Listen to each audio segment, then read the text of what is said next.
Imagine sua história como uma linha do tempo. Quantos altos e baixos já viveu? Alegrias, dores, superações, obstáculos. A verdade é que essa linha não é assim tão linear. Inúmeros fatores, internos e externos, influenciam o tempo todo nossas jornadas e as tornam únicas e complexas. Mas e se pudéssemos ser responsáveis por um pequeno estímulo, capaz de impactar de forma positiva uma vida inteira? E se criássemos oportunidades de minimizar vulnerabilidades e de alguma forma mudássemos uma trajetória? Acreditamos que sim, isso é possível. E por isso, desde 2003, apoiamos projetos inspiradores, com o objetivo de incentivar o protagonismo social. Acreditamos que podemos gerar um impacto hoje, para que versões cada vez mais felizes dessas histórias possam ser escritas no futuro próximo. Instituto CPFL. Energia que transforma realidades.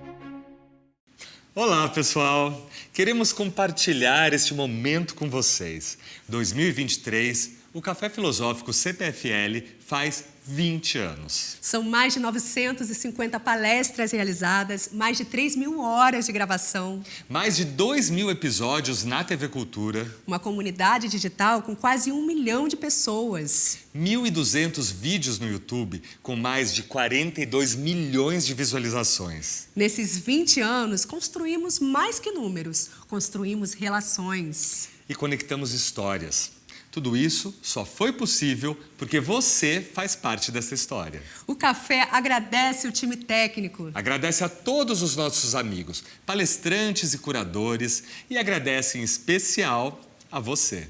Para ter uma pequena amostra dos assuntos que tratamos aqui nessas 2 décadas, vamos ver alguns apresentadores que fizeram parte dessa história.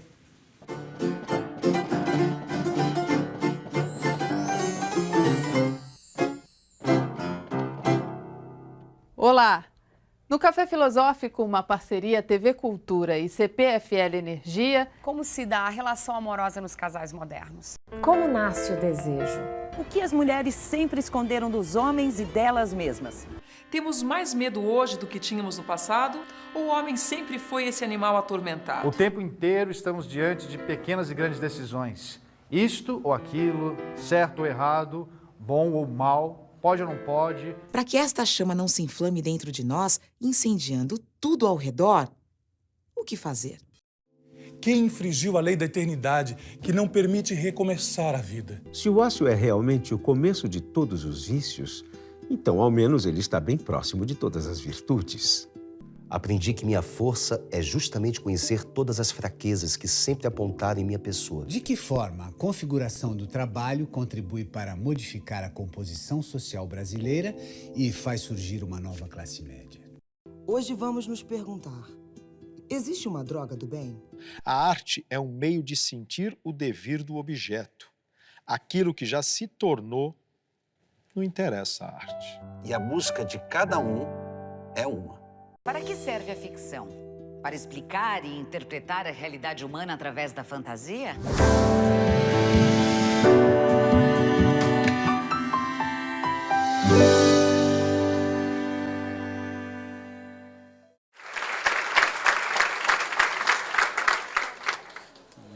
Boa noite a todos.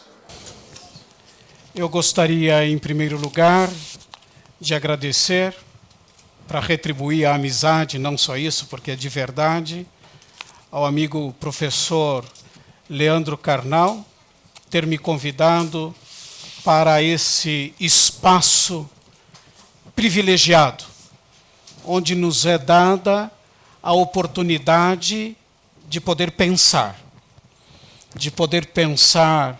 a nossa vida, de poder pensar a nossa situação, de poder pensar a própria sociedade em que nós vivemos.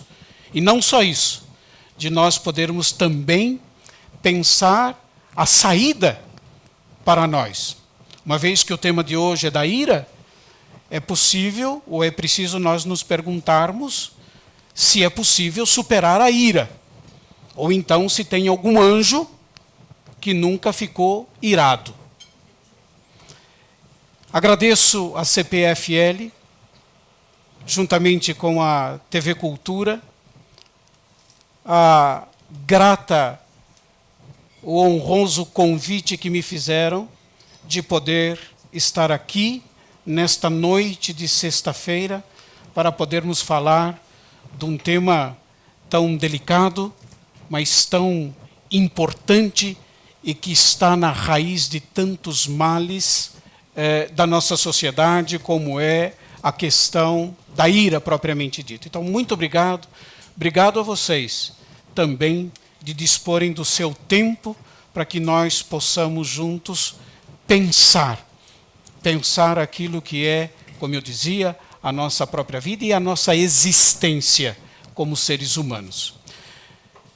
Depois que eu terminei, ontem, de escrever o meu texto, eu fui ouvir a palestra do professor Leandro Carnal sobre o orgulho, não é? Que foi dada há algumas semanas atrás, link que o professor Carnal também me enviou. E assisti com muito prazer o programa do Carnal, e ele dizia no seu programa que ao montar o bloco, esse bloco sobre os pecados capitais, um termo tão em desuso no nosso tempo, pecado já está em desuso, mas pecado capital está mais em desuso ainda. Eu tenho mais gente hoje aqui do que na fila de confissão da Semana Santa. Então, a gente vê que não há um desinteresse tão grande pelo pecado. Mas, em todo caso, não é? Mas ele dizia, ao montar esse bloco, eu procurei trazer pessoas muito variadas. E entre os muito variados, parece que eu sou o mais variado. Me dizia a Marta, enquanto eu estava aí, assentado à mesa, dizia, é o primeiro padre que vem aqui no Café Filosófico. Eu me perguntava, humildemente, será o último também, depois de mim? Não é? Não sei. Vamos ver também. Quem sabe isso seja também, não é? Que os outros sacerdotes me perdoem se eu não abrir nenhum caminho para eles. Em todo caso, ele dizia de formação muito distinta. E ele dizia uma coisa que nós partilhávamos na viagem de São Paulo para cá, porque ele dizia, eu acredito que na contradição está parte do conhecimento. Partilho plenamente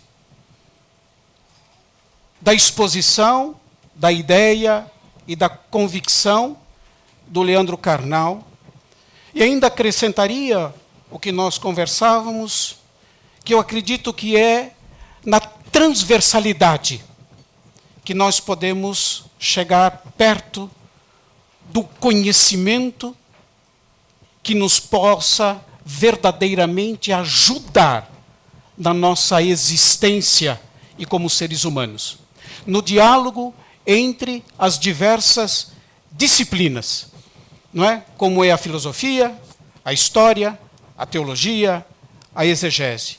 A transversalidade não é um modismo, mas é uma necessidade do saber.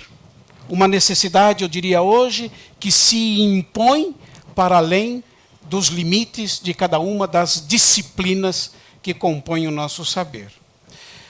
Esse espaço aqui do Café Filosófico e a minha própria exposição, ela exige ao menos duas coisas. Primeiro, fazer uma opção por um tipo de abordagem do tema, em detrimento, evidentemente, de outras possibilidades. E uma abordagem na qual eu me sinto mais confortável, que é a minha área do saber, a minha área de estudo, a minha área de pesquisa e assim por diante. Por isso, nessa nossa reflexão desta noite, a minha opção foi pelos aspectos espirituais, teológicos e bíblicos da ira. Quando eu digo espiritual, eu não estou dizendo de uma dimensão do ser humano. O espiritual é o que o ser humano tem de mais abrangente. É o que move a nossa existência. É o que há no ser humano de menos alienante ou, melhor ainda, de nada alienante. Então, em primeiro lugar, gostaria de lhes esclarecer isso. Segundo, que num café filosófico desses, sem que a gente conheça o público, é verdade, é preciso também de humildade. Isto é, renunciar, pretender saber tudo. E mais ainda, a tentação de se pretender exaustivo, de esgotar o tema. Podem ficar tranquilos que desta tentação, ao menos por hora, eu não sofro. E se eu sofresse, olhando para vocês, eu a renunciaria nesta noite. Aliás, a humildade é um dos remédios contra a ira. E espero não me apresentar como irado, nem ver vocês enrubescerem de raiva em razão da minha exposição. Vamos passar, então, ao tema propriamente dito. Se vocês viram, na ementa que eu preparei, eu fiz algumas questões que me parecem serem importantes que nós, de fato, possamos dizer em alta voz. Quem é que nunca se irritou? Hoje, celebrando a missa no pátio ao meio-dia, eu me irritei. Né? Com um celular que tocava interminentemente. Agora, a ira a gente tem que controlar, porque, afinal de contas, com aquele monte de roupa, a gente não pode manifestar tudo que a gente gostaria, nem dizer certas palavras que compõem a ira, na verdade, propriamente dita. Quem nunca se exprimiu nesses termos?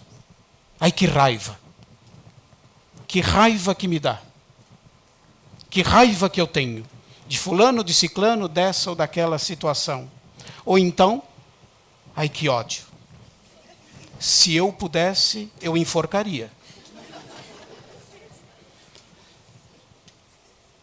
Quando eu ouço isso ou aquilo, ou vejo isso ou aquilo, o meu sangue ferve. Mais do que o de São Genaro, que só ferve uma vez por ano. Quem, depois de ficar assim, irado, de se levar pela sua tendência irascível, não se sentiu mal. E fez para si mesmo a promessa: isso nunca mais vai acontecer comigo. De hoje em diante, eu não me deixarei levar pela raiva, pela ira ou por esse sentimento que me transfigura. No dia seguinte, caiu no fosso da raiva, não é? No labirinto obscuro da ira. Quem nunca fez essa experiência? Quem nunca disse uma dessas coisas? E quem nunca sentiu essa paixão avassaladora que é a ira? Quem? Quem? Como eu não conheço os anjos do céu, só os da terra, não é? Nós todos, anjos sem asa, mesmo assim, nos iramos também, não é? Mas enfurecer-se contra a ira é se deixar dominar por ela. Certo?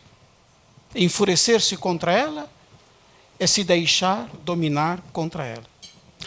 A ira, todos nós sabemos, tem um componente físico, em primeiro lugar, inconfundível. A pessoa fica vermelha, não é verdade? Fecha a mão. O maxilar, comprime o maxilar. Estou sendo trágico, né? Porque não é verdade, não acontece assim conosco, mas coisa assim. Há uma mudança no olhar. O olhar passa a ser fulminante, não é verdade? É como a gente vai na casa de um no domingo de tarde para fazer uma visita. A pessoa abre porta para a gente olha a pessoa e diz: não devia estar aqui nessa hora. A vontade é voltar para casa. Quem nunca fez essa experiência? Muitas vezes, a ira é acompanhada de palavras duras, de palavras agressivas e do aumento até dos batimentos cardíacos, não é verdade? No plano moral, digamos assim, e no plano social, a ira provoca ódio, a ira provoca vingança, brigas e até ofensas a Deus. E ao próximo. Lembra do profeta Jeremias? Não é? Que vai brigar com Deus. Seduziste-me, Senhor, e eu me deixei seduzir. Agora eu estou aqui como uma menina abusada. Todo mundo ri de mim. E onde é que você está? Até com Deus a gente briga. Onde é que você foi parar? Até com Deus. A gente se ira. Por que eu nasci? Não é verdade? Dizia Jó. Teria sido melhor eu não ver a luz do dia. Não é? Deus passa a ser o culpado de muitos de nossos males. Mas veja bem, a ausência dessas reações que eu elenquei não significa que uma pessoa não esteja irada. Tem pessoas que agem com 3 dias de retardo e de atraso. Tá certo? Ou então ela reage de uma maneira tal que a gente, não é? Fica, puxa, essa pessoa. Mas lembra o ditado popular? Cuidado com as pessoas muito quietinhas. Quando elas explodem, não é verdade? Há uma maneira só diferente de reagir àquilo. A gente podia dizer que, de certa maneira, não é o meu campo, só para mencionar, do ponto de vista, se a gente quisesse, clínico, a ira tem digamos assim, um enraizamento num temperamento excitável, no nervosismo, por exemplo, que faz a gente ser primário, faz não pensar nas reações, faz agir simplesmente pela paixão e pela emoção. Aliás, a ira é uma paixão desordenada. A ira é isso. É uma paixão desordenada. Enquanto paixão, a ira não é nem boa nem ruim, mas ela é má na medida em que ela é desordenada propriamente dito. Não é? Do ponto de vista teológico, moral e espiritual, a ira é um movimento, digamos assim, interno que tende à vingança. Eu vou dar o treco, isso não fica assim. Não é? Ela tende à vingança, ela tem esse componente de vingança. Do desejo, no parecer de quem se sente irritado, de fazer justiça. Isso não vai ficar assim. O grande filósofo Aristóteles, por exemplo, distingue 3 tipos de ira. Vê se vocês se reconhecem. Mas não precisa falar publicamente. Guarda. Tem aquela ira, depois nós vamos citar Gregório Magno, que fala de 4 tipos a seu tempo. Tem a ira dos violentos. Isto é, daqueles que se irritam por qualquer coisa. Certo? Eles se irritam e são irritantes. Não é? Porque eles também provocam a irritação e a ira. Então, aqueles que por pouca coisa se irritam. Há aqueles, ainda a ira dos que guardam rancor pela lembrança de algo, ou de uma injúria, ou de uma ofensa recebida. Guarda rancor. Vive a vida inteira. Não é verdade? Nós diríamos, cozinhando a ofensa recebida. E nunca chega ao ponto, a coisa de tirar do forno, não é verdade? Sempre está aí. E ainda a ira dos obstinados. Isto é, daqueles que não descansam enquanto não se vingarem. Agora, dependendo da intensidade, e aqui a ira tem uma interseção com os outros pecados capitais, cuja noção eu vou esclarecer que me parece importante. Dependendo da intensidade e da duração no tempo, eu diria, a ira pode assumir outros nomes, como impaciência, arrebatamento, violência, furor, ódio e vingança. Quando que a ira é impaciência? Quando ela é uma disposição habitual em se inquietar, em se irritar. Aqueles que se irritam com pouca coisa, eles são impacientes. Não é? Ela é arrebatamento na medida em que a impaciência é acrescentado atos e palavras ameaçadores. Te pego na esquina. Não? Aqui não, mas lá. Ela pode assumir um outro termo, a violência, se a ira se manifesta com ações brutais. Um beliscão pode ser um sinal de amor, mas ele pode ser uma agressão. Não é verdade? Ele pode ser furor quando a ira cega a razão. A gente não vê mais nada na frente. Mas ela é ódio quando a ira é algo contínua, aí ela vira ódio. Quando ela não cessa. E ela é vingança na medida em que ela manifesta a vontade de fazer um mal a qualquer preço. A qualquer preço. Para a moral cristã, é verdade, a ira é o que dá nome a esse bloco do Café Filosófico. A ira é pecado capital. Cassiano, um dos padres da igreja do século V, 430 aproximadamente, diz que a ira é um veneno mortal que cega. É aquela serpente do deserto que não pica, mas joga o veneno que cega o olhar de qualquer um. A ira é um veneno mortal que cega. Embora a moral cristã não ignore a perspectiva filosófica, clínica, não é? Da ira, a moral cristã diz da responsabilidade do ser humano acerca da ira. Há uma responsabilidade pessoal na ira, uma vez que ela pode ser evitada.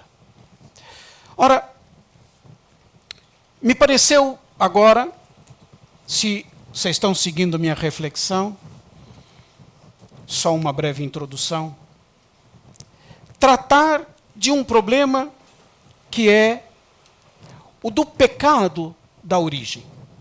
O que gera todo pecado? Aquilo que a gente chamou de pecado original e que com Santo Agostinho tornou-se uma noção, e a partir dele, equívoca, difícil de nós recuperarmos hoje, não é? E que talvez ela seja necessária esclarecer, não pelo nome pecado original, mas pecado da origem, para que nós possamos compreender o que está na origem de todo o mal, o que está na origem de todo o pecado, não é? O que está na origem de todo o pecado, eu vou só antecipar para poder expor, não é uma transgressão moral. Não é a transgressão moral, nem a transgressão a um mandamento, ao meu ver, que está na origem do pecado. O que está na origem de todo o pecado é a negação da criaturidade. E, portanto, a negação do Criador. A negação, ou na origem de todo o pecado e de todo o mal, segundo o capítulo 3º do livro do Gênesis, está não aceitar a condição humana e querer fazer-se igual a Deus. Conhecedor do bem e do mal. Não é uma transgressão moral, é a negação da humanidade que está na origem de todo o mal. A negação dos nossos limites como seres humanos. Isso está na origem de todo o mal. Eu queria, se vocês me permitem, não é, fazer um comentário sobre o capítulo 3º do livro do Gênesis, que é o chamado pecado de Adão e Eva. Tá certo? Primeiro, não foi a maçã que Eva ofereceu a Adão? Nem sei se tinha macieira por lá. Em todo caso, na minha Bíblia, essa palavra não existe, maçã, não é? E depois, tão um pouco, o pecado de Adão e Eva diz respeito à sexualidade. E mais ainda, a expressão genital da sexualidade. Esse não é o pecado de Adão e Eva. Certo? Nisso todos estamos redimidos. O pecado de Adão e Eva é um outro. Vocês se lembram que Adão e Eva no paraíso, tá certo? Que é, na verdade, o jardim de Deus. Eles foram colocados lá e eles estavam nus. E o texto observa que, apesar da nudez, um não tinha vergonha do outro. Não é? Mas estavam nus. A nudez para a Bíblia e para esse texto é a pobreza, os limites do ser humano. É uma maneira de dizer que as limitações do ser humano, os seus limites, não eram para o ser humano um problema. Há dois grandes limites que para ele não eram um problema. Que ele era humano e que não era Deus. Não era um problema para ele. Não era problema para ele também o outro ser humano. Cada um de nós é só metade do ser humano. Porque o ser humano só é plenamente humano na complementariedade de homem e de mulher. Nós somos ou homem, ou nós somos mulher. Ou um, o outro. Essa limitação de não ser tudo não era para o ser humano um problema propriamente dito. Até aparecer a serpente. Não sei se vocês já viram essa serpente primordial. Se vocês não viram essa serpente primordial, é porque o que está mais perto de nós é o que nós temos mais dificuldade de ver. E o que está dentro de nós, pior ainda. A serpente não está fora. A serpente está dentro. Ela é digamos assim, o símbolo, na verdade, daquilo que acontece no interior do ser humano. No fundo, se vocês forem pensar, todo o mal entra em primeiro lugar por onde em nós? Pelo pensamento. Tá certo? Aderir ou não aderir a um pensamento, a uma ideia, não é? A uma pulsão cognitiva, é por aí que o mal entra. A serpente é a expressão do homem que dialoga com si mesmo. Do homem que se pergunta por que ele não é Deus. Do homem que se pergunta por que ele não é tudo. Por que ele é limitado? E por que ele não pode superar a sua limitação? Não é? Veja, num determinado momento, entra a serpente. E aquilo que não era um problema para o ser humano, vai passar a ser quando a serpente entra na jogada. Porque ela vai dizer assim, escuta, É verdade que Deus falou para vocês não comerem da árvore que está no centro do jardim, da árvore do conhecimento do bem e do mal? Diz, é verdade, nós podemos comer de tudo, mas daquela não. A serpente vai colocar uma objeção, você sabe por quê? Deus está querendo defender o posto dele. Porque o dia que vocês comerem da árvore que está no centro do jardim, da árvore do conhecimento do bem e do mal, vocês serão como deuses. Os seus olhos se abrirão e vocês conhecerão o bem e o mal. Toma a maçã. Que não tinha, né? Come do fruto.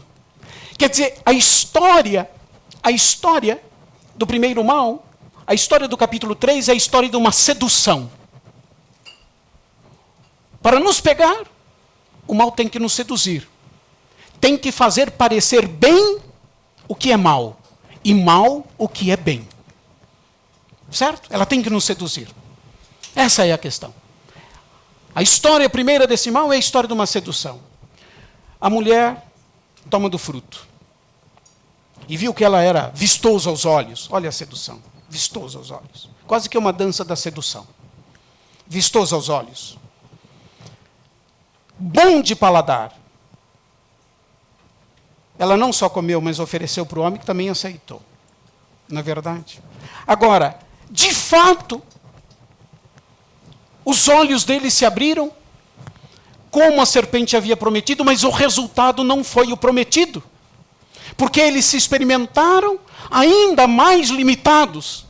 Eles se experimentaram um dos outros, nus, e sentiram vergonha da sua nudez. Vergonha da sua condição. Vergonha da sua limitação. O que Deus queria é que o ser humano não negasse a sua humanidade. É isso que Deus queria. Mas que se preservasse plenamente humano. Quando o homem pretende, quando o ser humano pretende ser como Deus, ele se desumaniza. E o ser humano precisa permanecer plenamente humano. Eles se experimentam nus um diante dos outros, mas eles não podem se dar a veste adequada para cobrir a sua nudez. Convenhamos que uma folhinha de parreira de uva, de maracujá, ou seja lá do que for, não é capaz de cobrir a nudez. Quer dizer, o homem não é capaz, entregue a si mesmo, de poder viver na sua limitação. De poder viver a sua condição de ser humano. Por si mesmo e entregue a si mesmo, o homem não pode se humanizar. Só Deus pode cobrir a sua nudez. E fazer para um e para o outro a roupa adequada. Portanto, eu gostaria simplesmente de enfatizar isso. Não é? Que na origem de todo o mal não está propriamente, repito, uma transgressão moral, mas a negação da humanidade. A maneira, o modo como a gente supera um mal é aceitar a nossa própria limitação. Aceitar os nossos limites é a condição de nós encontrarmos os remédios para a nossa própria limitação e para os nossos próprios limites. Às vezes o remédio é o próprio agradecimento. Agradecimento em razão da nossa condição, da nossa situação e assim por diante. Não é?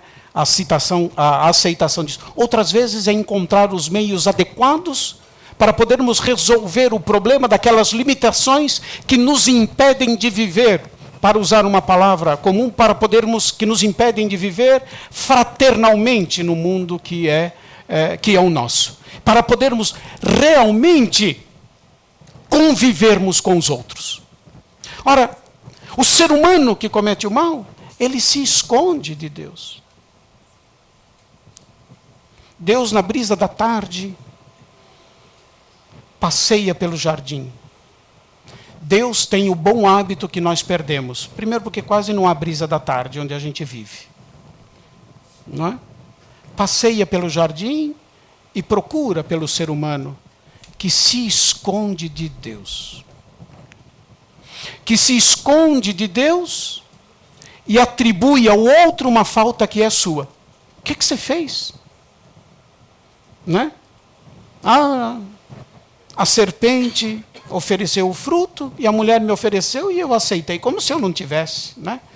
Aliás, até hoje, hein, essa história do paraíso, né, em que o homem procura compreender a sua situação, sempre assim permanece. Ainda bem que nós estamos na época da emancipação da mulher, mas ela é a culpada de tudo. Né?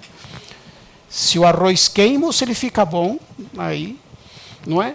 Quer dizer, nós vamos vivendo num mundo em que a gente não assume, essa é a terceira limitação, não assumir a sua responsabilidade diante do mal. Na verdade, na origem de todo mal, repito pela terceira vez, está exatamente a transgressão não de uma norma moral, mas está a negação da humanidade. Querer fazer-se como Deus. E na medida em que nós procuramos ser como Deus, nós nos desumanizamos. Porque Deus é Deus e nós não somos Deus. E no fundo, os nossos pecados, o Leandro falava do orgulho. O que é orgulho? Senão esse desejo interno de ser como Deus. O que é a ira? Enquanto ela se transforma em vingança, se não achar que eu é que tenho que resolver, na base da força, aquilo que ninguém faz por mim. O que é inveja? Não quero entrar na seara do outro. Querer o que o outro tem e eu não tenho, quem disse que isso é ruim? Se o que o outro tem é um bem e eu posso ter sem nada, não há problema. O problema é querer ter o que o outro tem, ser como o outro é, como eu não tenho ou não posso ser, eu passo a agredir o outro. Aí que está a inveja. Aí que está a inveja como problema. Quando o outro é objeto da minha agressão, porque eu não tenho o que ele tem, ou não sou como ele é e eu gostaria de ser. Então eu preciso denegrir. Ou fulano toca tão bem violão e eu gostaria tanto de aprender música. E não sei. Não tenho aptidão para isso, diz, ele toca bem, mas ele erra muitas notas, hein? Ele não sabe dedilhar, por exemplo, não é? Coisas desse tipo, a gente sempre procura uma coisa para denegrir outra. Bom, voltando então ao nosso tempo, a gente teria que dizer que isso é propriamente o que está na origem de todo o pecado. Veja bem, se nós tomarmos a Sagrada Escritura como um todo resumo tem o risco de uma simplificação. Risco que eu corro nesta noite, tá certo? Mas saber que é simplesmente para que nós possamos compreender. Na tradição bíblica, por exemplo, o mal e o pecado têm uma longa história. Há um período na tradição bíblica, eu divido em 3 períodos propriamente. Há um período na tradição bíblica que Deus é que causa o mal. Certo? Deus é que é vingativo, é Deus que me induz e que induz o ser humano a fazer o mal, propriamente dito. Num outro momento, eles vão dizer, não, o mal não pode estar em Deus.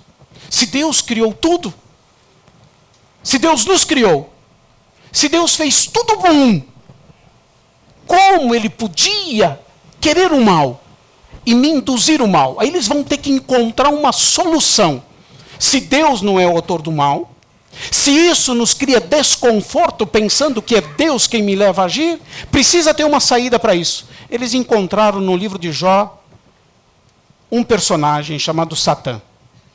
Por favor, não leve a ferro e fogo o que eu vou dizer agora. Satã é uma espécie de promotor de justiça. Tá certo? Mas qual é a questão do promotor de justiça? É testar, tá certo? A fé, tá vendo? Agora eu estou corrigindo, não é? Testar a fé, e não tem mesmo qualquer abordagem negativa. Testar a fé de Jó, para ver se Jó é verdadeiramente fiel a Deus. E se diante do seu sofrimento, ele não é capaz de se revoltar contra Deus. Certo? Aí, não é? Tem essa figura que chama Satã. Ele que faz esse papel. Deus vai dizer para Satã, pode testar Jó, mas não vai machucar Jó. Certo? Não vai, mas pode testar. Pode investigar Jó, mas não vai machucar. Satã entrou então nessa história toda como aquele que causa o mal. Satã, o demônio, tudo isso, né? Uma simplificação. Há uma terceira, diz não é. Se for assim, diante do mal, tem que haver uma responsabilidade humana no mal. Na verdade, aí que vem, sobretudo, já com alguns profetas mais tardios, e no capítulo 7 do Evangelho segundo Marcos, o mal está em nós.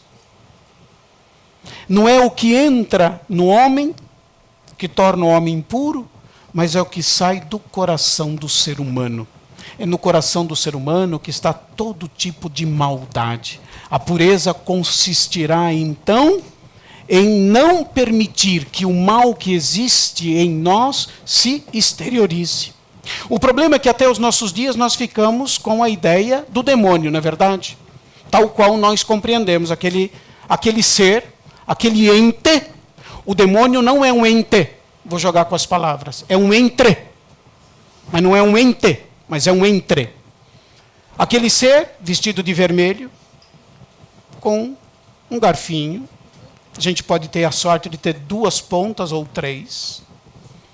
Com um rabinho pontiagudo, porque se não consegue com o garfo, consegue com o rabo. E que é ele que tenta a gente. Essa ideia do demônio, que era só uma imagem, passou a justificar as nossas ações maléficas. Não fui eu, foi o demo que me tentou. Entende? A culpa não é minha, foi ele e eu. Quer dizer, é uma maneira de nós nos desresponsabilizarmos diante do mal propriamente dito. Jesus vai dizer, não. É do coração do ser humano que sai todo tipo de maldade, que se exterioriza a maldade. É o coração do ser humano que precisa ser trabalhado. É no coração do ser humano, como centro da sua vida, das suas paixões, que também provém a ira propriamente dito. Para o Antigo Testamento, por exemplo, pouco importa, não é? Pouco importa um caráter, digamos assim, moral do mal. Pouco importa para o Antigo Testamento se o mal que eu cometi é consciente ou inconsciente. Importa que ele causou mal a alguém, você tem que pagar pelo mal que você cometeu. Ah, mas eu não tinha intenção. É como um jogador que quase quebra a perna do outro, diz, mas ele não tinha nenhuma intenção. Ué, mas quem falou para você? Isso é próprio de comentarista esportivo, claro. Não é? Mas como nós não somos, não é a intenção que importa, é o mal que objetivamente foi causado. Portanto, não há sentimento de culpa. Fez o mal, tem que reparar, oferecer tantos bodes, ovelhas, pombos, para reparar o mal que você cometeu. Pronto. É isso. É a objetividade do causado é que conta. Não é? São Paulo, para dizer do Novo Testamento, tem uma imagem negativa do homem. Certo? São Paulo, a existência do ser humano para São Paulo, lendo São Paulo com bastante atenção, São Paulo tem uma visão negativa do ser humano. Diz, o ser humano, de fato, é escravo do pecado. É escravo do mal, ele não pode se libertar do mal. Depois ele terá muitos adeptos e assim por diante. Não é? Entende? A gente compreende pela formação de São Paulo, ainda que as suas próprias cartas nos deem a possibilidade de dizer, de fazer uma conjunção de ideias de São Paulo. Ele diz, o homem por si mesmo não pode, mas o homem de fato entregue à graça de Deus pode se libertar dos seus maus, não é? Dos seus males, propriamente dito. Mas o homem, para São Paulo, é fundamentalmente ideia que depois Santo Agostinho, no século IV, vai retomar. Não é? Quer dizer, a existência do ser humano é marcada pela escravidão do pecado. Ontem, por acaso, faço aqui uma uma observação. Estou indo com um estudante jesuíta, não é? Para fazer a exéquias em São Paulo. Então, esse estudante jesuíta, que está trabalhando comigo lá, me dizia assim, escuta, o mal, o pecado, é constitutivo da natureza humana? Ele me perguntava. Ele não fez teologia ainda, mas mesmo os que fizeram, né, também, né, eu sou assim mesmo. Não pode ser constitutivo da natureza humana. Se nós respondermos afirmativamente a essa pergunta, a gente diz, então não tem saída para nós. Não tem possibilidade da paz, não tem possibilidade do diálogo, porque nós somos assim, pronto e acabou. Muito pelo contrário. O mal é a contradição da natureza humana. Porque só o bem realiza plenamente a existência humana e realiza plenamente a nossa humanidade. A nossa natureza humana não é uma natureza pecadora. O mal é uma contingência. Mas não é algo constitutivo da natureza humana. Deus criou tudo bem. Diz o livro do Gênesis. E Deus viu que tudo era bom e que era muito bom. O problema é como da criação boa de Deus surgiu o mal. Essa questão dos pecados capitais, ela de fato não tinha na antiguidade cristã a pretensão de servir de exame de consciência para confissão. Tá certo? Você vai lá com a listinha e diz esse aqui, isso sim, isso não, aquele sim, aquilo não. Ela não tinha essa pretensão. Ela simplesmente diz, quando a gente fala de pecados capitais, daquelas fontes principais da nossa conduta pecadora, propriamente dito.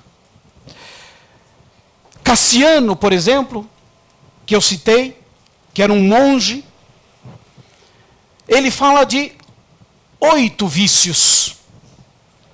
8 vícios, e entre esses 8 vícios ele enumera a gula, a luxúria, a avareza, a ira, a tristeza, a assédia, a vaidade e o orgulho. O objetivo de Cassiano, nesta lista que ele faz de pecados, são 8 para eles, não é?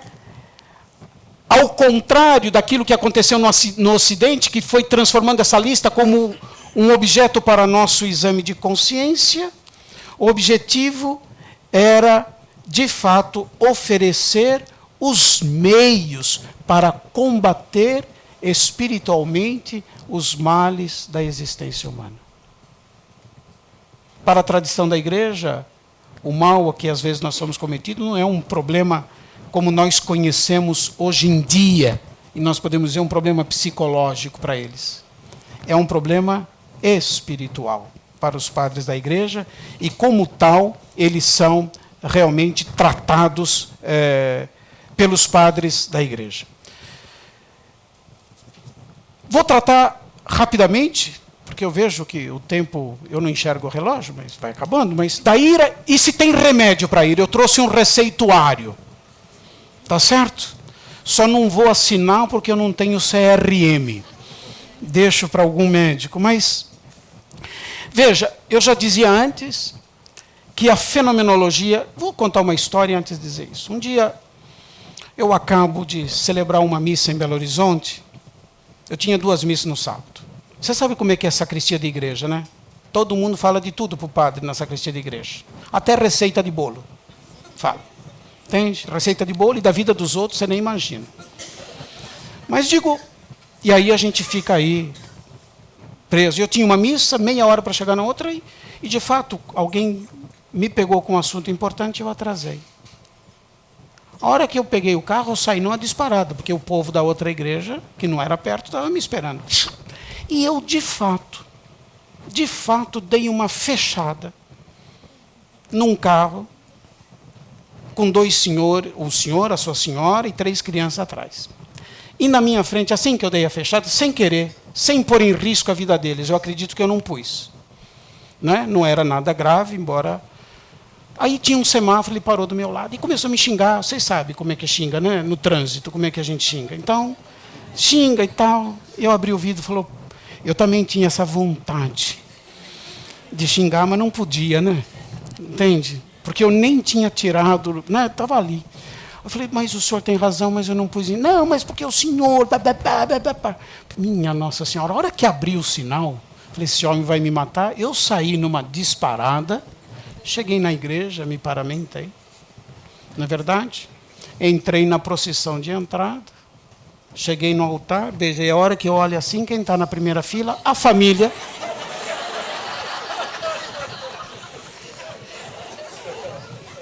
A primeira coisa que eu agradeci a Deus é de não ter ficado irado. Né? Mas o senhor não conseguia. Ele falou assim para mim no final, ô padre, senhor, desculpa, eu não pensei que o senhor é o seu vigário. Eu digo, pois é. Mas as coisas, quer dizer, a gente se irritou, talvez ele com razão, mas a gente podia ter outra reação.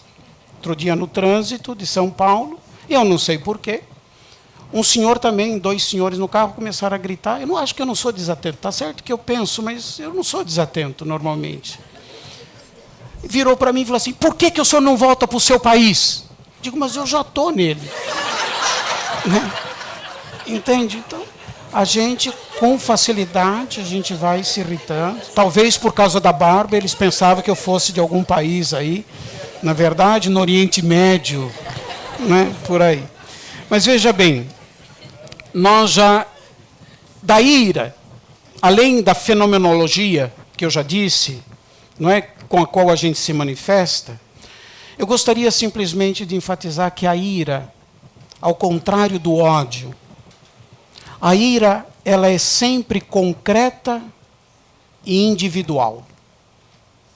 Ela está ligada, a ira, a uma pessoa ou então a um acontecimento específico, não é? A diferença do ódio, que é generalizado, certo? O ódio é generalizado. Outra diferença da ira com relação ao ódio é que a ira normalmente está ligada a uma dor, uma dor de ofensa, uma ofensa que me fez, um desprezo que eu recebi, uma indiferença com a qual eu me encontrei num determinado momento, mas com o tempo a tendência é que isso desapareça, não é? A ira é momentânea, tá certo? Ela não tende ainda que, se ela se estender no tempo, ela passa a ser ódio, passa a ser vingança, tudo que eu disse no início propriamente, não é? Agora, Deus também fica irado. Interessante, né? Se fala da ira de Deus, propriamente dito. Agora, quando a Sagrada Escritura fala da ira de Deus, nunca de maneira negativa. Nunca de maneira negativa. Enquanto a ira humana é dita sempre em termos negativos. O livro dos Provérbios, por exemplo, alerta para o perigo da ira. Diz assim, uma resposta delicada abranda a ira, mas uma palavra ferina provoca irritação. Tem mais cortante que a nossa língua? Não tem, né? Difícil. Rei furioso, diz o livro dos Provérbios, prenúncio de mortes. Mas um sábio pode aplacá-lo. Sábio, nesse caso, é aquele que se abstém de uma reação primária. O que pensa. O que pensa a reação e o que pensa como reagir, propriamente dito. Ou então, crueldade é o furor e a cólera. Excesso. Mas quem pode suportar a inveja? A inveja cria irritação. O homem sábio, entre outras características, para a Escritura, é aquele que sabe guardar-se. Que sabe guardar-se de cultivar a ira. O homem sábio é aquele que é capaz de dominar essa paixão avassaladora. Diz assim o texto dos Provérbios: não te faças amigo de um homem iracundo, nem andes com o violento. Se precaveja para não seguir os mesmos passos que ele. A ira de Deus, eu dizia, ela é sempre tratada de maneira positiva porque ela é sempre ligada ou referida à aliança que Deus fez com o seu povo. Ela visa proteger sempre a existência do povo de Deus. Trata-se de uma cólera, a ira de Deus, de uma cólera que não nasce, não é? Para defender os seus próprios interesses, como acontece com o ser humano. Para se defender, para se justificar, para se vingar. Mas a ira de Deus está sempre ligada ao amor. A ira de Deus alerta a Israel quando esse está violando a aliança. E, portanto, se ele viola a aliança, segundo a Sagrada Escritura, ele se encaminha para a morte. É para preservá-lo da morte. A ira de Deus. Deus sabe controlar a ira, por quê? Porque ele ama. Porque isso que ele sabe controlar a ira. Porque ele ama. Quem ama tem o autodomínio, desculpa o pleonasmo enfático, tem o autodomínio de si. Não é? Quem ama é capaz de controlar a ira. Porque aquele que ama, não é? De fato, é capaz de perdoar e de transformar as palavras agressivas em ternura e em doçura, como eu vou citar. No Novo Testamento, a ira é boa quando ela procede de Deus, não é? Como eu já disse anteriormente, não é? A carta aos Efésios diz uma coisa muito importante, ela diz assim: irai-vos, mas não pequeis. Não se ponha o sol sobre a vossa ira. Jesus, vocês podiam dizer, mas Jesus pegou um chicote, nós vimos agora, e derrubou todas as mesas dos cambistas e dos comerciantes do templo. É ira, mas não para defender o seu próprio interesse, para defender o povo contra a exploração do templo de Jerusalém. E para preservar a originalidade do templo como lugar da habitação de Deus propriamente dito. Jesus, digamos assim, permanece sempre senhor da própria ira. A ira é uma paixão complexa, sim, não é? Ela pode nascer de uma tristeza profunda, como diz São Tomás de Aquino, não é? Mas também pode nascer da vontade de intervir sobre uma realidade para mudar aquela realidade. Pode ser, não é? Nesse caso, trata-se de uma reação motivada pela esperança. Esperança de mudar algo. Esperança de mudar alguém. Esperança de poder reparar um erro, propriamente disso. A esperança é, digamos assim, um elemento estritamente ligado à paixão da ira. A esperança. Uma paixão na qual estão presentes muitos elementos contrastantes, nós poderíamos dizer.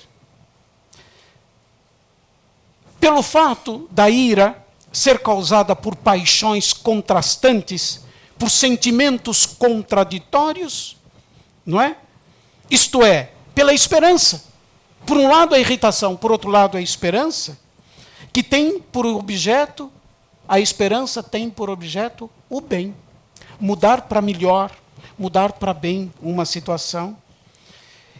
Ao contrário, a ira também é motivada não só pela esperança que visa o bem, mas pela tristeza que tem objeto o mal. E isso tudo não existe fora de nós. Só existe em nós. Ou, para não dizer que só existe em nós, existe em primeiro lugar em nós. E se existe fora de nós, é porque nós permitimos que ela se instaurasse nas nossas relações intersubjetivas propriamente dito. São Gregório Magno apresenta 4 tipos de pessoas. Diz o primeiro tipo, lembra que eu apresentei 3? Já anunciei Gregório Magno. Queria apresentar porque vai que ninguém se enquadrou naqueles 3.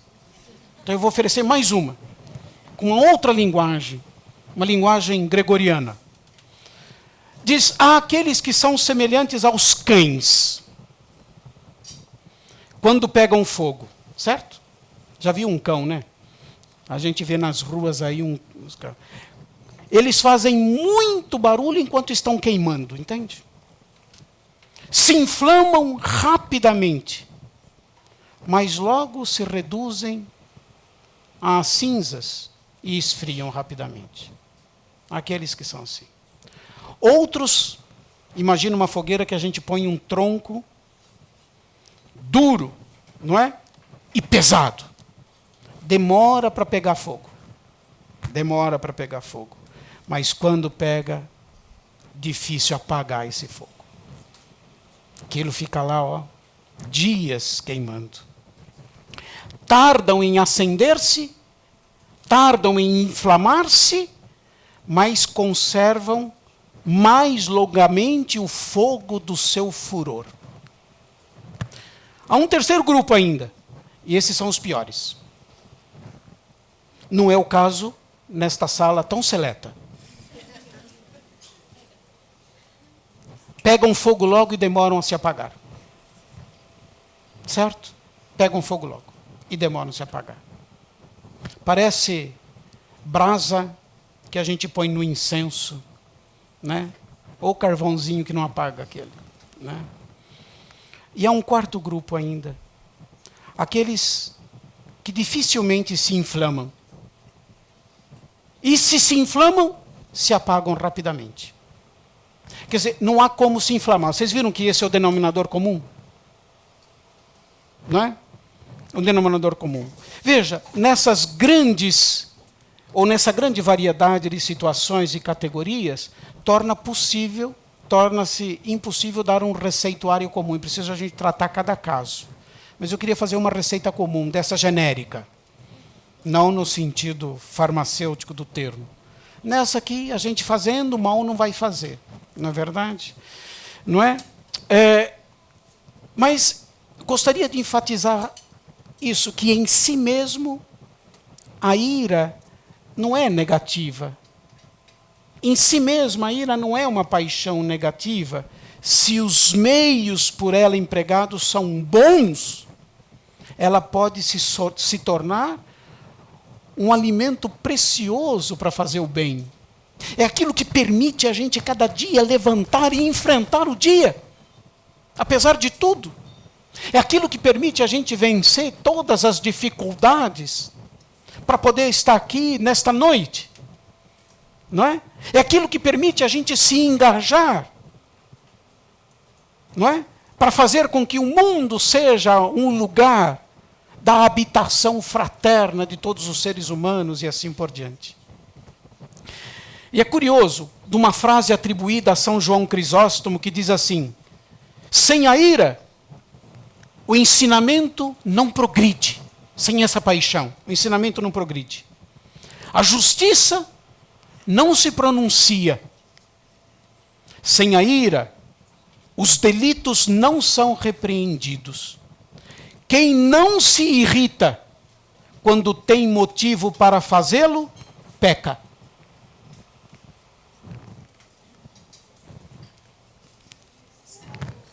Mas a ira pode se tornar um vício a serviço do mal. Nós já vimos. Pode ser. Não é? Ela pode ter esse componente de vingança, de agressividade e assim por diante. A ira nasce de uma paixão complexa e misteriosa, de um ponto de encontro de muitos pontos de vistas, cognitivos, afetivos, espirituais, históricos. Mas o problema central da ira é como controlá-la. É aqui que eu passo a receita. Certo? Pode ir na farmácia direto. Não é? Primeiro, me pareceu, eu queria citar exatamente isso que não poderia citar outros remédios, não é? No pequeno tratado das grandes virtudes de André Comte Sponville. Mas eu queria citar a doçura. A doçura. Que, inclusive, não faz mal aos diabéticos. Essa doçura aqui, não só os diabéticos podem fazer uso, como todos devem. Ela é a cura do mal que degenera a natureza humana. Sponville vai dizer que a doçura é uma virtude feminina, diz ele. É por isso que ela agrada sobretudo nos homens. Não será fácil não será difícil nós adquirirmos então. E continua, a doçura é uma paz real ou desejada. Ela é o contrário da guerra, da crueldade, da brutalidade, da agressividade, da violência. A doçura é o amor em estado de paz. Mesmo na guerra. Mesmo na guerra. A agressividade é uma fraqueza. A cólera é uma fraqueza. A própria violência, quando não é dominada e está nas nossas mãos, é também uma fraqueza. A doçura, ao contrário. A doçura é uma força. A doçura é uma força tranquila e doce, cheia de paciência e de mansidão.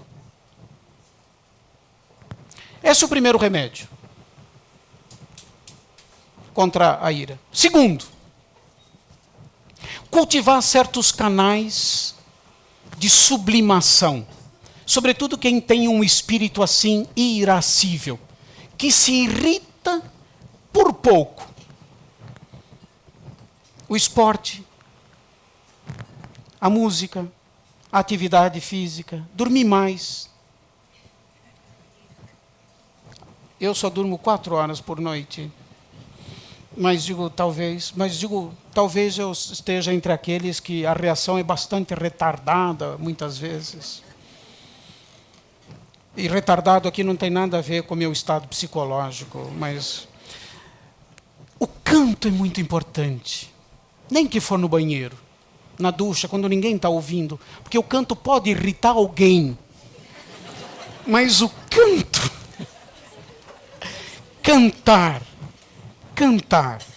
é importante, porque o canto é o oposto da agressividade.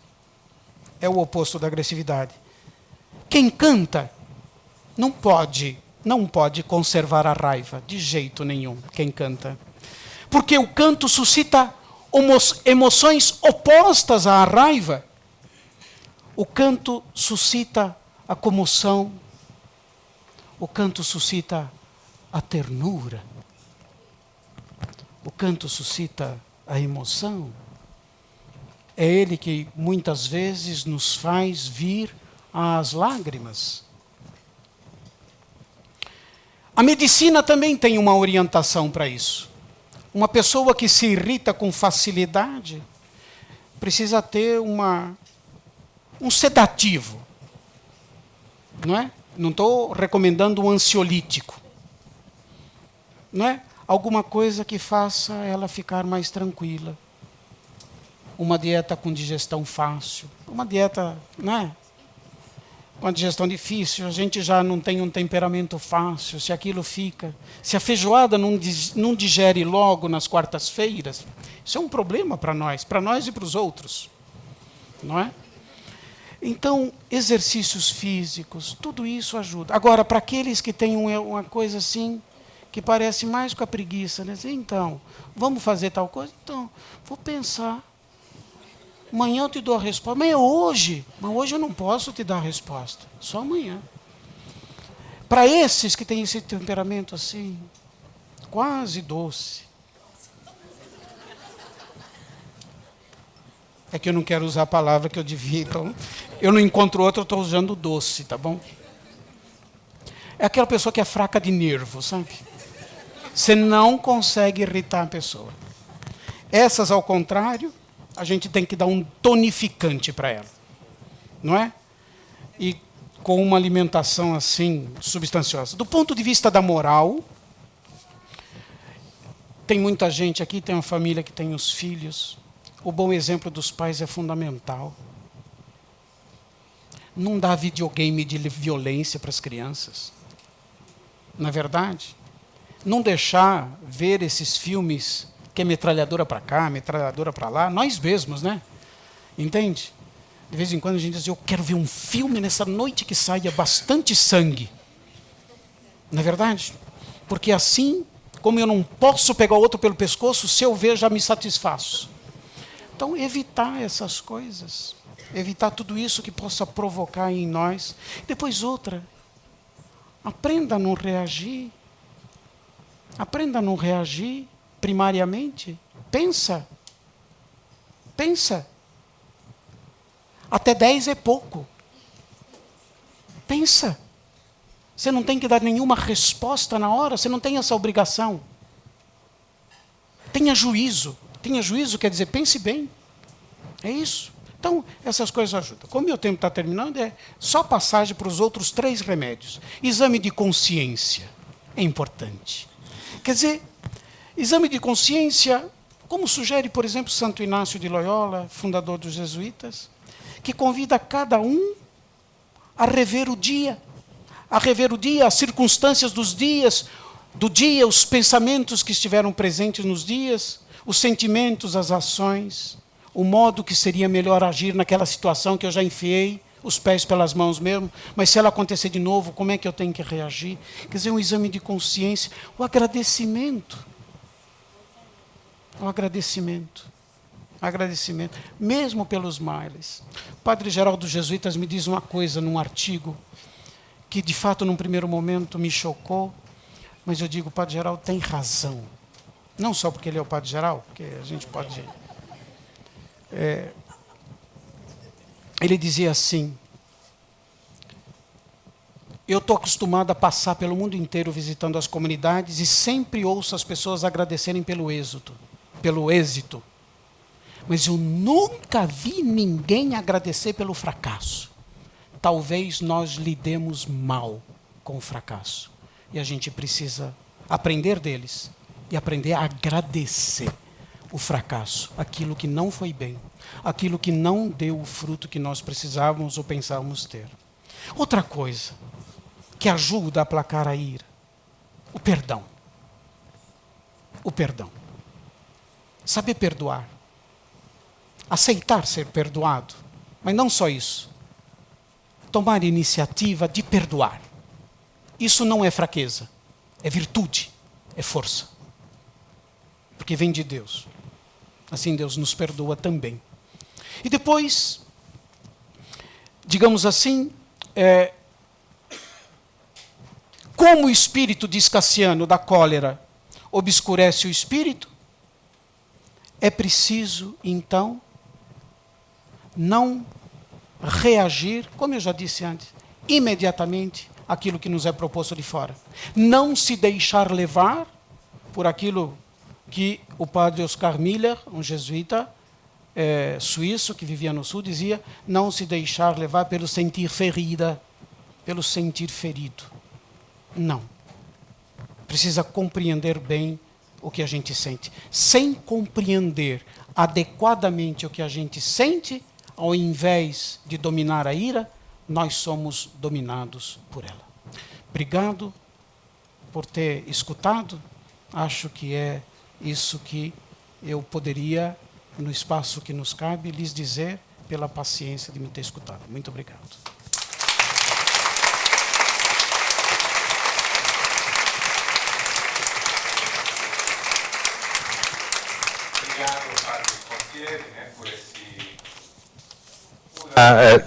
ter tomado a gente por mão e guiado a gente nesse labirinto, né, dessas paixões complexas, como a ira que o senhor mencionou. E por essas receitas, não é, finais, que sempre dão, não tem nada melhor do que uma boa teoria, mas às vezes umas regras práticas podem ajudar. Muito bem, então, se vocês tiverem alguma pergunta sobre a palestra de hoje, então levantem a mão.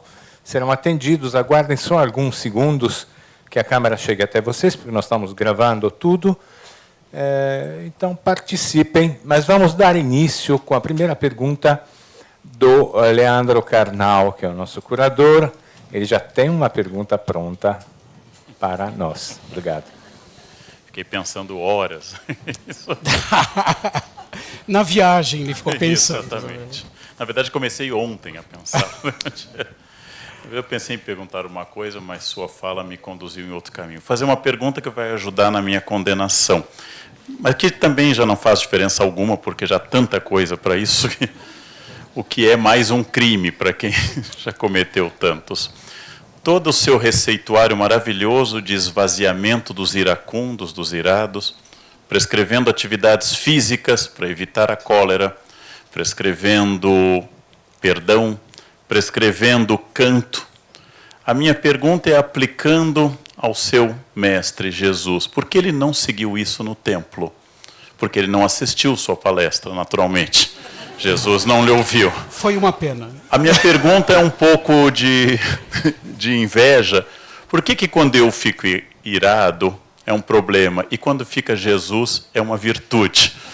Por que eu vou ser condenado se eu virasse a mesa cheio de raiva com chicote na mão, mas dissesse, não, mas não estou pensando em mim, estou pensando no templo, no Pai, etc. Né? Por que Jesus pode fazer isso e eu não posso? É uma pergunta de um não religioso para um religioso. É mais a pergunta de um religioso. Mas digo, essa alternativa não é a boa alternativa, porque não é que Jesus pode e que eu não possa fazer. Não é uma resposta a isso. A questão é a motivação. Não é? Me parece que ao longo da palestra diz aquela ira cuja a motivação não é a defesa dos próprios interesses, mas o outro, ou preservar a vida do outro e a vida de Deus. A ira que é má é aquela que é motivada única e exclusivamente pelo desejo de vingança. Essa é má. Mas se os meios, e se aquilo que me impede, eu dizia, citando uma frase atribuída a São João Crisóstomo, se numa situação em que devia ficar irritado eu não me irrito, eu peco. Digo, não é que nós não possamos nos irritar. Se puder evitar a irritação, a ira, tanto melhor. Mas aquela ira que diz respeito, não à defesa dos meus próprios interesses, mas do interesse do outro, essa ira, me parece, motivada pelo amor, é que é, digamos assim, permitida, se assim a gente pode dizer. Como eu dizia, a ira de Deus, ela é positiva porque ela é motivada pelo amor. A ira do ser humano, ela é tratada como negativa porque ela é motivada pelo próprio egoísmo e pelo desejo de vingança propriamente dita. Se a nossa ira responde e preenche essa exigência primordial do amor, me parece que ela está justificada e essa alternativa não é porque Deus pode e eu não posso. É qual é a motivação. Não é? O que move a, o que inspira.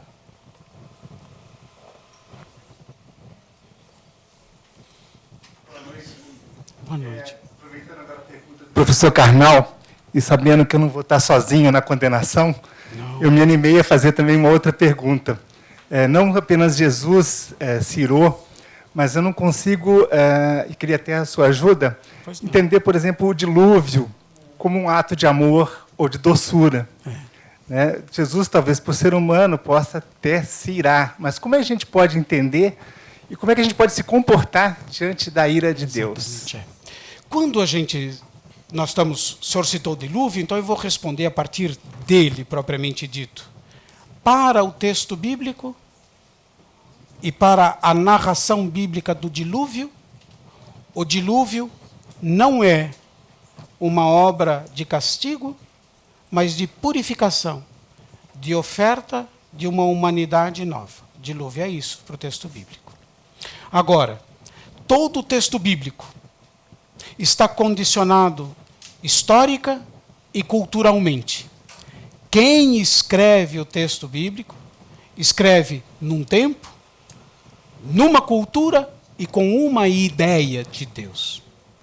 Quando a gente trata o texto bíblico, na sua trama narrativa, o que sai do dilúvio não é a condenação propriamente dita. Aliás, eu gostaria só de fazer um parênteses aqui, como os dois mencionaram a condenação, perguntaram ao eminente jesuíta se ele cria no inferno, que o inferno existisse.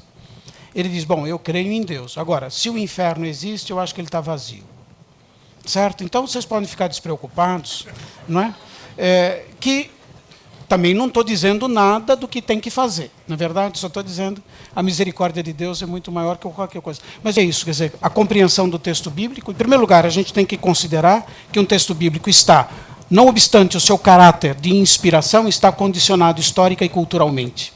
Em segundo lugar, o texto bíblico, o relato do dilúvio, não diz, e a ênfase do texto não está no castigo de Deus, mas está exatamente no desejo de Deus de purificar e de oferecer à humanidade uma outra oportunidade de agir em conformidade com o próprio projeto originário de Deus.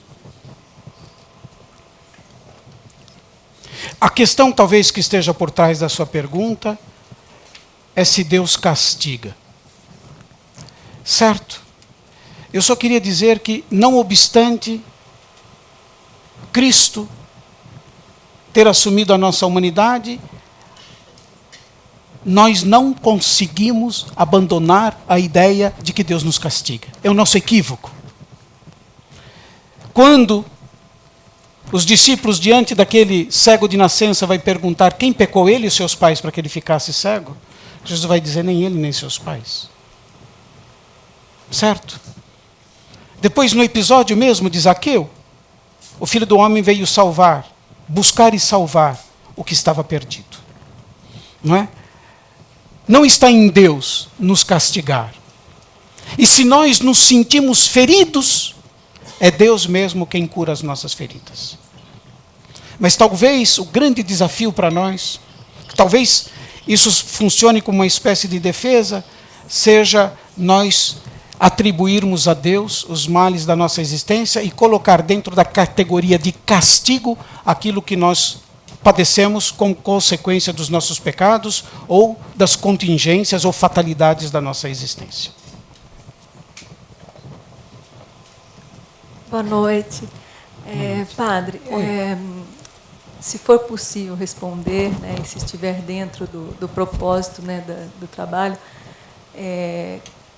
que tem a ver com o gancho dos dois primeiros, que me veio assim, quando o senhor colocou no início da sua explanação, a respeito de Deus e qual é o perigo, e que isso a gente confunde, da coisa de querer ser melhor, ou o melhor possível, ou seja, pensando querer não se igualar a Deus, mas no caminho do melhor, né? Que essa é a nossa busca, creio. O perigo de cairmos no erro, né? De pensando naquela frase que em algum momento que existe na Bíblia, que Jesus diz: podeis fazer o que eu faço e muito mais. Então, entra toda nessa questão de nós podemos pensar nisso, mas não querer ser deuses. Isso mesmo. E aí, aquela outra questão assim, de o perigo de se justificar, né, em prol de um grupo fazer o melhor e o bem, aquela coisa de intenção, existe muita. Em relação aos revolucionários, tá? Sem pretensão de criticar ou mas a questão de como que ficaria aí os revolucionários, uma postura de um ideal, da ideia de querer o melhor de grupo, que isso a gente sabe tem muitos exemplos modernos sobre isso, antigos e modernos. Quer dizer, a nossa confusão ainda continua. Então, se eu puder falar um pouquinho sobre quando Jesus fala, podeis fazer o que eu faço e muito mais. Claro. Digo, eu acho que nós não podemos nos contentar simplesmente onde nós chegamos. Tá certo? É como aposentado, não é verdade? Vamos usar essa metáfora. Eu me aposentei. O que você deseja agora? Eu desejo comprar um pijama de flanela, uma pantufla confortável e passar a vida sentado na minha espreguiçadeira. Quer dizer, quem imagina que chegou onde devia chegar é o mais triste dos seres humanos. Porque essa condição não será a nossa condição enquanto nós peregrinarmos por este mundo. Nós precisamos sempre alcançar o para onde nós somos chamados a chegar, a ser plenamente ou integralmente humanos. Então, que a gente busque ser melhor, tá certo? E por que critérios e com que referências nós buscamos ser o melhor, isso é uma outra questão que nós precisamos. Que referência? O que me faz desejar ser melhor? Qual é a referência? À sombra de quem? Ou motivado por que eu quero ser melhor e em que consiste esse ser melhor? Eu acho que tem que responder primeiro essas questões. Em segundo lugar, eu não queria responder dos revolucionários, na verdade, mas eu só queria dizer a você o seguinte: toda ideologia é cega. E toda ideologia, ao contrário do que ela prega, ela é particularista e sectária. Toda ideologia discrimina. Tá certo? Então, eu acho que, exatamente, a gente tem que ter uma reflexão que fuja disso, né? Boa noite. Boa noite. Primeiro, eu queria, então, agradecer, né? A gente aprendeu a agradecer. Queria agradecer que eu aprendi, então, a aceitar o meu fracasso, né?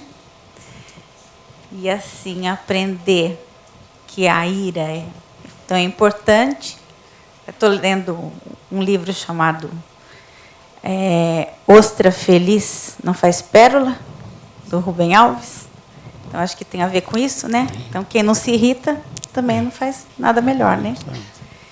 Então, acho que tem a ver com isso. Então, eu acho que você também podia falar um pouco mais da esperança, né? Por que a gente tem tanta dificuldade em ter esperança? Tá bom. O problema sempre é a gente saber qual é o conteúdo da esperança. Nós não podemos continuar, se for o nosso caso, entenda-se bem, no simplismo de dizer amanhã será um outro dia. Todos nós, se não formos nécios, sabemos que amanhã será um outro dia. Não é verdade? E todos nós sabemos que num outro dia, não é verdade? Os desafios são outros, as luzes são outras. Me parece que não é aí, é que a gente possa dar o conteúdo adequado à esperança. Eu vou falar nessa resposta do conteúdo o que eu acredito, como eu esclareci desde sempre. Qual é o conteúdo específico da esperança tipicamente cristã? É acreditar, não é? Como não está plenamente realizado em nós, é acreditar que a vitória do Cristo sobre o mal e todas as suas manifestações e sobre a morte será a minha vitória também. Esse é o conteúdo específico. Então, não há nada, nenhuma situação, por mais dramática que seja, se eu tenho claro esse conteúdo da esperança, que me possa abater, que me possa fazer desistir de objetivos que eu pus para a minha própria vida, que me possa cegar, que me possa poder viver ou mergulhar numa depressão. A depressão é verdade, tem muitos componentes, de ordem muito diversas, não é? Mas muitas vezes a depressão está no fato de a gente não poder mais esperar nada. O dia que eu fui ordenado, só vou colocar isso, eu estava em Itaici rezando, porque eu fui ordenado de tarde. Tinha um padre lá de 96 anos, Padre Cardoso, especialista em tupi, não é? Ele virou para mim na tarde, que eu estava sentado no corredor de Itaici, fazia um frio em julho. Diz: olha, eu não vou poder ir na sua ordenação essa noite, porque está frio. E uma pessoa idosa como eu, se pega uma friagem, você já viu, vem a pneumonia, não vou mais poder trabalhar. Esse homem era um homem extraordinário, com 80 e tantos anos, ele aprendeu a trabalhar no computador, só não aprendeu a gravar, porque ele punha o disquete, desligava o computador, ele dizia: eu pus tudo aqui, cadê o trabalho? Ele precisava gravar, não é? Mas ele disse assim para mim: muitas pessoas vão te procurar dizendo assim: padre, eu estou deprimido. Eles não acreditam, não. Em alguns poucos casos, isso será verdade. Isso há 22 anos atrás. Em alguns poucos casos, isso será verdade. Mas, em grande parte dos casos, o problema das pessoas é um problema espiritual. É um problema de Deus. É o buraco causado pela ausência de Deus ou porque se empurrou Deus para fora do centro da vida. E esse espaço, nada nem ninguém pode ocupar permanentemente.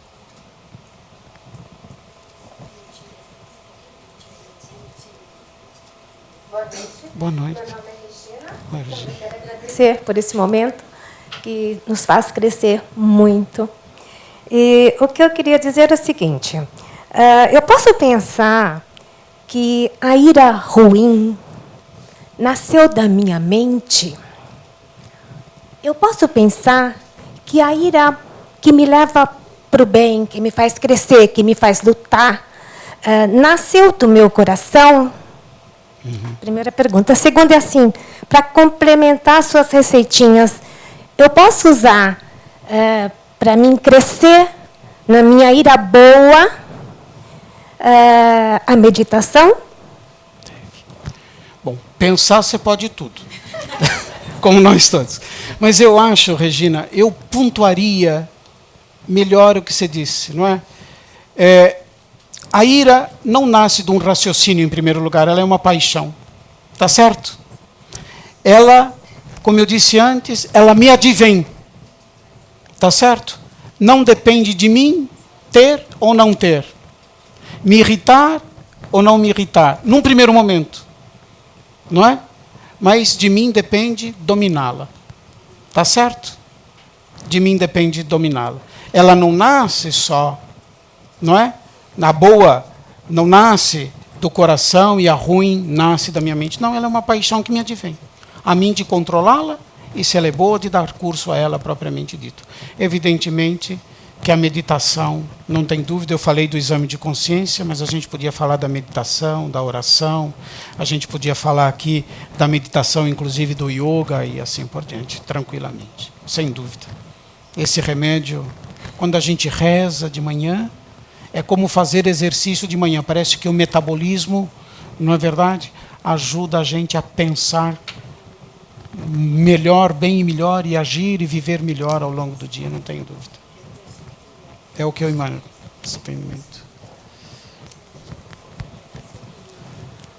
Padre Contier, boa noite, agradeço a oportunidade. de um ex-aluno salesiano aqui de Campinas, do Renato São João, que Dom Bosco São Domingos Sávio, né? Prevenir para não punir. Também quero agradecer a nossa curadoria, o nosso professor Leandro Carnal, né? Que São Isidoro de Sevilha, que ontem fez aniversário, nos proteja e nos faça redimir diante das questões. Eu quero fazer, como professor da rede pública estadual e coordenador, esse pensar, para mim, é meio de vida e fundamento. Eu queria pensar na passagem, né? Muitas vezes, observando a leitura da Sagrada Escritura, a passagem quando Moisés retorna com as Escrituras, né? Com os mandamentos, e esse irar, né? Que arremessa essas tábuas em função daquele povo ser desvirtuado, ter cometido o seu equívoco, adorado um totem, e provavelmente depois as relações com o que ocorreu com aquele povo, né? Mais de 3.000 mortes e a redenção, e depois para conosco, Deus nosso Pai nos orientando, né? Estou com vocês, estou conosco. Eu queria uma reflexão desse irar e dessas consequências. Claro. Obrigado. Eu acho que dá um cansaço, né? A gente ensina e o povo volta a tudo. Padre Anchieta diz que ele ia lá nas tribos, na verdade, e ensinava os índios tudo que eles tinham que fazer, os valores. Um mês depois ele voltava lá, é como se ele não tivesse falado nada. Voltava tudo a estaca zero, tinha que começar tudo de novo. Às vezes, na nossa vida, quem ensina, quem catequiza, quem educa, é a questão dos filhos. Você fala, acontece todo momento, tem uma hora que a paciência acaba, e acaba. Né? Mas a questão do povo de Deus no deserto, ela tem que ser colocada num episódio muito mais amplo do que o fato da irritação de Moisés, que estava cansado e ameaçado. Tá certo? Moisés é um líder imposto. Ele não é líder. Ele se fez líder. Mas isso é uma outra história que não convém estar aqui, porque teria que levantar uma outra tese. Mas qual é o grande problema do povo de Deus na travessia pelo deserto? É semelhante ao que eu disse da negação da humanidade. O grande problema do povo de Deus na travessia do deserto é querer voltar à escravidão. Esse é o grande problema. Tá certo? Ao longo daqueles 40 anos, uma metáfora, não é? De anos indeterminados, não é? Ou de longos anos, melhor dizendo, é que sempre foi essa a questão. Foi para nos fazer morrer de fome que nos tiraste do país da servidão? Seria melhor a gente estar lá, porque era melhor comer as cebolas do Egito. A tentação é sempre voltar à escravidão. Ser livre exige um compromisso e aprender a ser livre. Ninguém é livre. A gente aprende a ser livre e a gente aprende a tratar a liberdade. Esse é o grande problema do povo de Deus. É o problema mais sério da travessia do deserto. É a gente ser livre e a gente é capaz de poder dominar de novo o que o povo não queria. Diante de uma dificuldade, ele se desespera. E o desespero faz ele querer voltar à escravidão. Essa é a questão. Como é que a gente lida com as dificuldades? Como a gente lida com os obstáculos que a gente tem na vida? Essa é a questão que me parece importante aqui.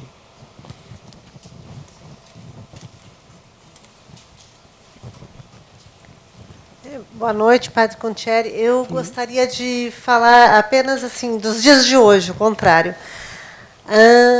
Qual seria a sua opinião de como nós confundimos a nossa insatisfação pessoal com o estresse diário e com uma ira sobre si mesmo?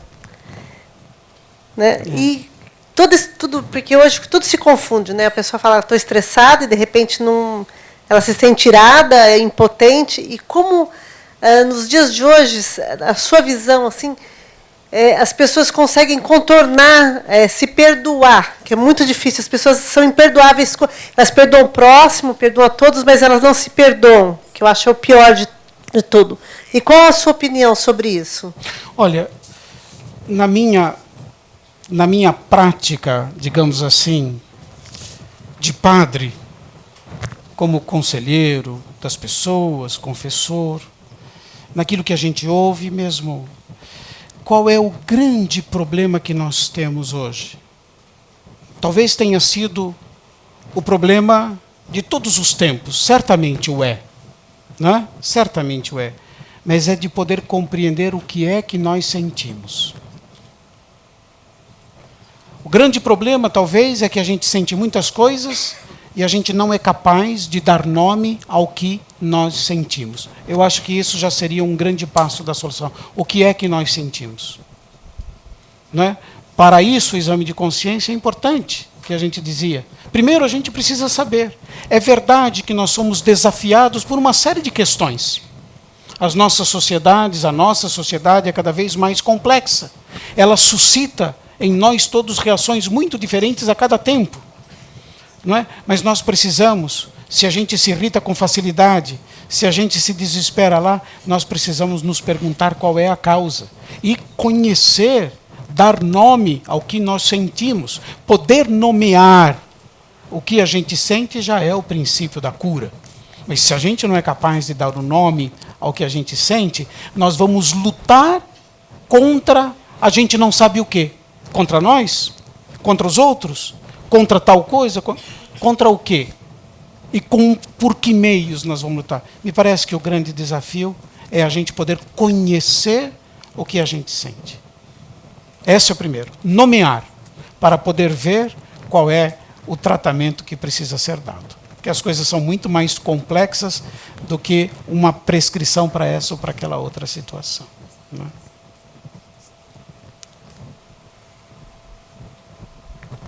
Boa noite, padre. Boa noite.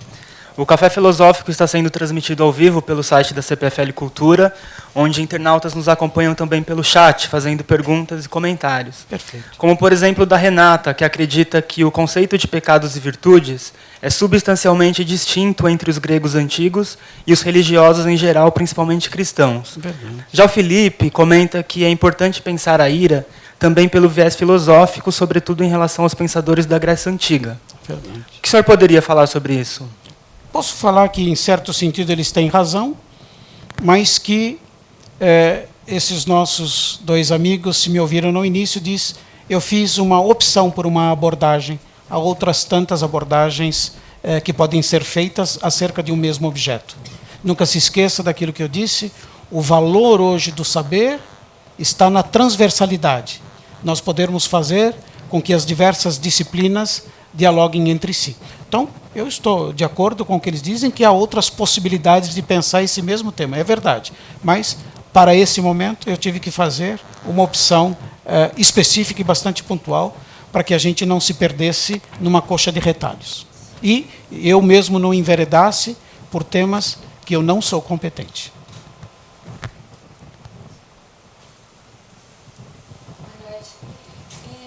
Se eu entendi direito, o senhor começou a sua preleção falando sobre a questão espiritual, não sendo um aspecto limitado, mas profundamente abrangente. Exatamente. Se o senhor pudesse elaborar um pouquinho mais sobre isso, eu agradeço. Pois não.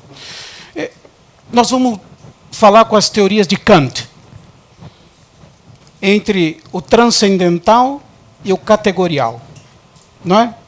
A gente podia dizer que o espiritual podia ser considerado como transcendental, propriamente dito.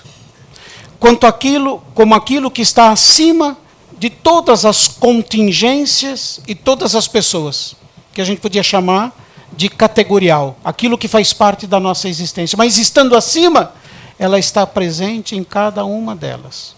Tá certo? Ela não se confunde a um compartimento da vida humana, mas é aquilo que faz a vida humana ser o que ela é.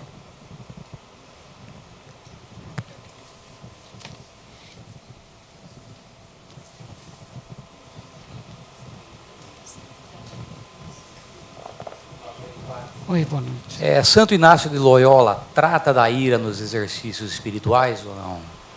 Santo Inácio de Loyola, da ira propriamente dita, com esse termo, Santo Inácio não trata. Mas nas regras de discernimento, Santo Inácio, por exemplo, ao falar da desolação, tá certo? Que não se confunde com a ira.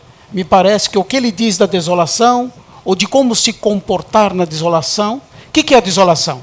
Em primeiro lugar, desolação para Santo Inácio é toda a diminuição de fé, esperança e caridade. É a obscuridade da alma. Nisso talvez ele toque, não é? A ira obscurece a alma e tal. Mas ele diz, no tempo da desolação, nunca mudar os primeiros propósitos, mas intensificar o exame de consciência e assim por diante. Portanto, se ele explicitamente nos exercícios não trata da ira, nos exercícios espirituais, nas regras de discernimento, Santo Inácio nos dá a possibilidade de encontrar nestas mesmas regras um meio de combater a ira também. Tá certo? Como última pergunta, eu queria que o senhor, como jesuíta, dissesse para a gente como é que o senhor está vendo essa mudança imensa que é o primeiro Papa jesuíta da história da Igreja. Como é que o senhor vê o futuro? Quer dizer, qual o senhor acha que... Como é que ele pode colocar na governança da Igreja, não é, o que ele aprendeu como jesuíta? Quer dizer, ele foi tantos anos jesuíta que é impossível que isso não vá ter grande influência no seu papado, hein? Como é que o senhor vê isso?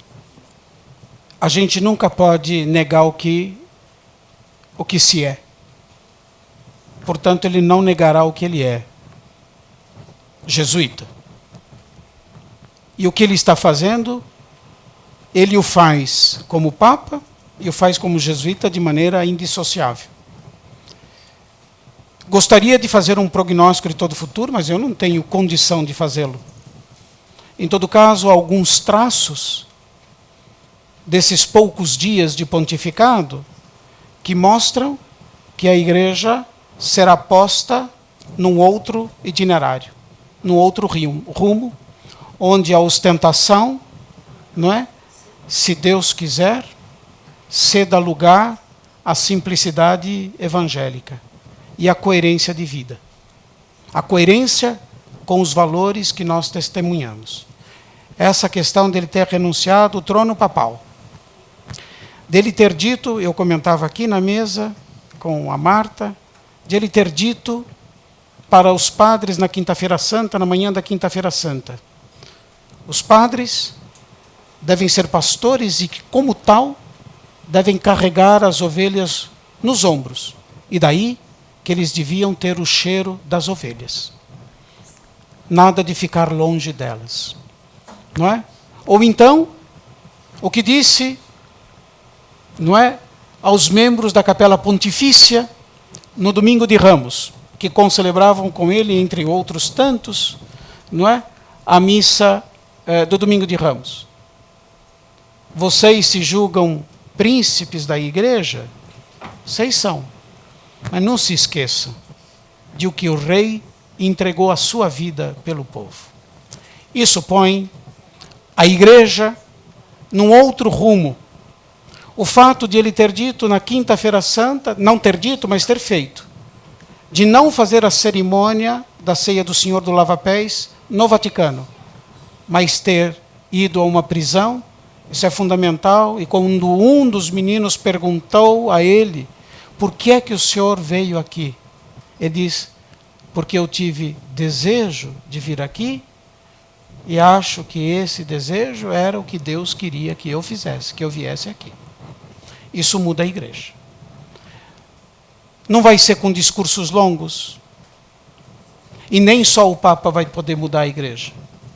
Se nós cristãos não nos convencermos de que o Evangelho é uma vida e que a prescrição do Evangelho e a prática do Evangelho é o que nos faz viver. Só ele não pode.